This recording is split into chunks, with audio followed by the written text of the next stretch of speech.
ஆ பரவாயில்லையே சாய், மணி 3 மணி தான் ஆகுது. அதுக்குள்ளே எழுந்துச்சு குளிச்சு ரெடி ஆகிட்டேன். அம்மா அடி எவ்வளோ கூட்டம். என்ன பார்த்தியா? இதுதான் கல்யாண மண்டபம், கல்யாண மேடை. அந்த 2 பேர் யாருன்னு தானே கேட்குற? அந்த ஒருத்தர் இருக்கார்ல பட்டர் தான் சிவபெருமான், தொப்பி மாதிரி வச்சுருக்கார் பாரு. இந்த பக்கத்தில் இருக்கவர் தான் மீனாட்சி. இப்போ என்ன பண்ணுவாங்கன்னா அந்த கல்யாணத்தை நடத்தி காட்டுவாங்க. சிவபெருமான் கையிலிருந்து எடுத்து அதை அப்படியே அம்பிகையினுடைய கழுத்துக்கிட்ட கொண்டு போகிறாங்க. திருமணம் எல்லாம் அருமையாக நடக்குது. சரி வா, சாமியை கும்பிட்டுட்டு அங்கே போய் பந்திக்கு முந்தி சாப்பிட்டு வந்துடுவா. ஏன்னா இந்த பிரசாதம் கிடைக்கிறது சாதாரணம் இல்லை. போவோம். வணக்கம். சித்திரை திருவிழா தொடங்கி இன்றைக்கு 10ஆம் நாள் திருநாள். இந்த 10ஆம் நாளிலே என்ன சிறப்பு என்றால், இன்றைக்குத்தான் மதுரை விழாக்கோலமாக மணக்கோலமாக காட்சி தருகிற பெருமையை காணுகிறோம்.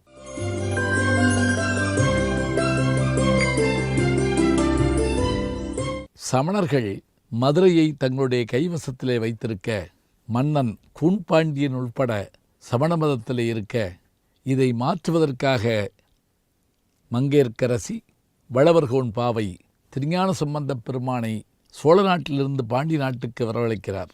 அப்படி வருகின்ற எம்பெருமான் இங்கு வந்து தன்னுடைய அருஞ்செயல்களால் தமிழுக்கும் சைவத்திற்கும் பெருமை கூட்டுகிறார். இறையருளால் துறவு மேற்கொண்டு வாழ்க்கையை சிறப்படைய செய்வது ஒரு வகை.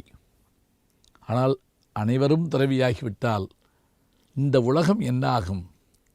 இல்லறம் தேவைதானே? அந்த இல்லறத்தின் இனிமைக்கு முதல் படி எது? திருமணம், கல்யாணம். நம்ம வீட்டில் நடந்தால் கல்யாணம், கோயிலில் நடந்தால் திருக்கல்யாணம்.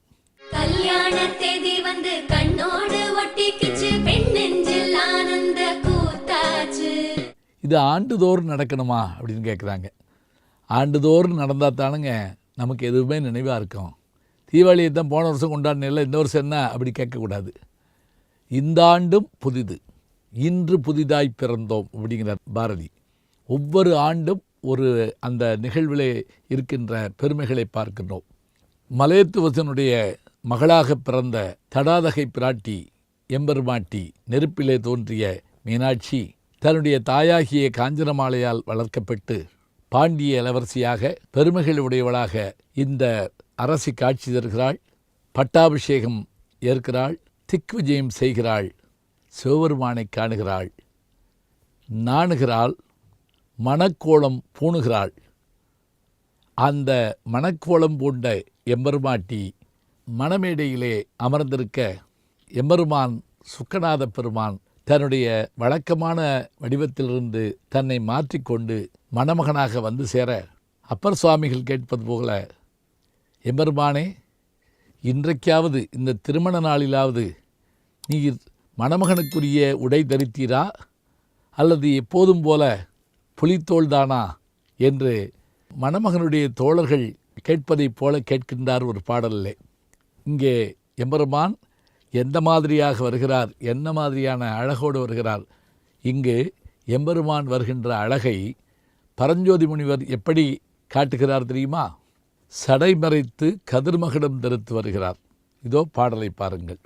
சடைமறைத்து கதிர்மகுடம் தரித்து நரும் குன்றையும் தார் தணந்து வேப்பம் தொடை முடித்து விடனாக களனகற்றி மாணிக்கச் சுடற்பூன் ஏந்தி விடை நிறுத்தி கையிலெடுத்து வழுதி மருமகனாகி மீனநோக்கின் மடவரலை மணந்துலகம் முழுதாண்ட சுந்தரனை வணக்கம் செய்வாம். இத்தகைய பெருமையோடு மணமகன் வர, மணமகள் மீனாட்சி வருகிறார். அதிகாலையிலேயே இன்றைக்கு புறப்பட்டு வலம் வந்த பிறகு அவர்கள் வருகிறார்கள். இந்த திருமணத்தை காண்பதற்கு எப்படி திருமுருகாற்றுப்படையிலே முருகப்பெருமானுடைய திருமணத்தை காண்பதற்கு தேவலோகத்தைச் சேர்ந்த அத்தனை பெருமக்கள் வந்தார்களோ, அதுபோல இங்கே திருப்பரங்குன்றத்திலிருந்து பவளக்கணிவாய் பெருமாளும் சுப்பிரமணிய சுவாமியும் இந்த திருமணத்தை காண வருகிறார்கள். இதில் என்ன சிறப்பு என்றால், நம்முடைய இல்லங்களிலே திருமண புகைப்படங்களை பார்க்கிற போது குழந்தைகள் வெகுளியாக கேட்கும், அப்பா நான் எங்கப்பா காணோம், அம்மா நீ மட்டும் இருக்கீங்க அப்படின்னு கேட்பாங்க. குழந்தைகள் தன்னுடைய திருமணத்தை காணவில்லையே என்று ஏங்கி நிற்கும்போது பெற்றோர்கள் சிரிப்பார்கள். இப்படியான நிகழ்வை நாம் வீடுகளிலே பார்க்கிறோம்.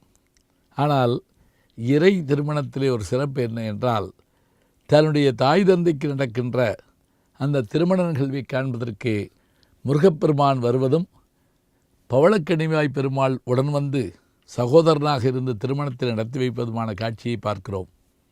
அதனை எப்படி செய்து காட்டுவார்கள் என்றால், ஒரு அர்ச்சகர் மீனாட்சியினுடைய வேடம் போட்டு நிற்பார், மற்றவர் சொக்கநாதர் வேடம் போட்டிருப்பார்.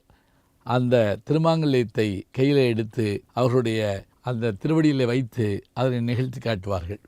சரி, திருமணம் முடிகிறது என்றால் இந்த திருமணத்தை காண வந்த பெருமக்கள் எல்லோரும் செய்கின்ற அந்த செயல்பாடு என்ன என்றால், அது அற்புதமான காட்சி. நான் நேர்முக வர்ணனையும் பண்ணி கொண்டிருக்கிறேன், நம்முடைய தொலைக்காட்சியிலும் பேசி கொண்டிருக்கிறேன். அதில் நான் பார்க்கிற காட்சி என்ன தெரியுங்களா? அத்தனை பேர் வந்திருப்பவர்களெல்லாம் 4 மணிக்கே வந்து அமர்ந்திருப்பார்கள். தங்களுடைய அந்த மாங்கல்யத்தை, பழைய மாங்கல்யத்தை மாற்றி கோவிலில் தரப்படுகிற மங்களகரமான அந்த பொருள்களோடு சேர்ந்த மஞ்சள் கயிற்றை மாற்றிக்கொள்வார்கள். அங்கே திருமாங்கல்யம் எம்பெருமாட்டிக்கு சூட்டப்படுகிற போது இங்கு இவர்கள் அதை தங்களுடைய கைகளிலே மாற்றுகிற காட்சியை பார்க்கலாம். திருமணத்துக்கு வந்திருந்தவர்களை வரவேற்று நேர்முக வர்ணனை பண்ணுவதோடு பிறகு வந்தவர்களை பசியோடு அனுப்பலாமா? ஒருபோதும் செய்ய மாட்டார். கல்லுணில் தேரைக்கும் கருப்பை உயிர்க்கும் புல்லுணவேனும் தருகின்ற எம்பெருமான் இங்கு இவர்களுக்கெல்லாம் உணவளிக்கிறார். அது எப்படி? மணமகளாகி மீனாட்சி கேட்டாராம், மாப்பிள்ளை வீட்டிலிருந்து ஒருவர் வரவில்லையே, உணவு நிறைய இருக்கிறதே, என்ன செய்யலாம்? உடனே சிவபெருமான் தன்னுடைய பூதகணங்களில் ஒருவராகிய குண்டோதரனை அனுப்ப, குண்டோதரன் இருந்ததெல்லாம் உண்டு முடித்ததோடு பண்டகசாலையில் இருந்த பொருள்களையும் உண்டு முடித்து விட்டான். அரிசி, பருப்பு, காய்கறி, இலை என்று. தண்ணீர் தாகம் எடுத்தது. தண்ணீர் தண்ணீர் என்று கத்த சிவபெருமான் கைவை என்று சொல்ல, கைவை வைகையாக மாறி அது உருவெடுத்தது. அப்படி எம்பெருமானால் உருவாக்கப்பட்ட நதி வைகை நதி என்பதையும் நாம் பார்க்கிறோம். இதோ திருமணத்திற்கு வந்திருந்த அத்தனை பேருக்கும் உணவு படைக்கப்படுவதற்கான இடமாக சேதுபதி மேல்நிலைப் பள்ளியிலே எல்லோரும் சேர்ந்து மாப்பிள்ளை வீட்டுக்காரர்கள் பெண் வீட்டுக்காரர்கள் என்பது போல போட்டி போட்டுக்கொண்டு சமையல் செய்து கொண்டும் வருகிறவர்களுக்கு விருந்துபச்சாரம் செய்து கொண்டும் இருக்கிறார்கள். வாருங்கள், நாமும் சென்று அந்த விருந்திலே கலந்து கொள்வோம். ஆலவா என்னலும் அங்கேயற்கண்ணியும் மணவிழா ஏற்கின்ற இந்த நாளில் இந்த காட்சியை காண மதுரையை சார்ந்த பெருமக்கள் மட்டுமல்லாமல் உலகத்தில் எல்லா பகுதியிலும் இருக்கின்ற மக்களும் காணொளி மூலமாகவும் காணலாம், நேரடியாகவும் வந்து காணலாம். வந்திருக்கின்ற அனைவரும் இந்த அழகிய காட்சியை கண்டு மகிழ்வதோடு இருந்து விருந்தறிந்து செல்ல வேண்டும் என்றும் நாங்கள் கேட்டுக்கொள்கிறோம். ஆம், விருந்தருந்துவதோடு மணமக்களுக்கு மொய் செய்கிற காட்சியும் நீங்கள் பார்க்கலாம். நாம் என்ன இறைவனுக்கு செய்வது என்று நினைப்பீர்கள்? அது நாம் செய்கின்ற நேர்த்திக்கடன் போல இருக்கும். சரி, நிறைவாக என்ன செய்யலாம்? எல்லா திருமண வீட்டிலும் மணமக்களை வாழ்த்துவோம். இங்கு மட்டும் மாற்றாக மணமக்களிடத்தில் ஆசி பெற்று கொண்டு செல்வோம். ஆம், மணமக்கள் நம்மை வாழ்த்தட்டும், நாம் வாழ்வோம். நம் வீடுகளிலும் இது போன்ற மணவிழாக்கள் தொடர வேண்டும் என்று வேண்டிக் கொண்டு வருவோம். வாருங்கள், போவோம். நல்ல விருந்து காத்திருக்கிறது. திருக்கல்யாணத்தன்று இரவு எம்பெருமாட்டியாகிய மீனாட்சி ஆனந்தராயர் போப்பல்லாக்கிலும் எம்பெருமானாகிய சொக்கநாத பெருமாள் யானை வாகனத்திலும் தங்கபாரி என்று அதனை அழைக்கிறார்கள் 4 வீதிகளிலும் வீதி உலா வருவார்கள். அதனையும் நாம் கண்டு மகிழ்ந்து இறைவனை வழிபடுவோம். நல்ல செய்திகளை நாளும் சிந்திப்போம். நாளை சந்திப்போம்.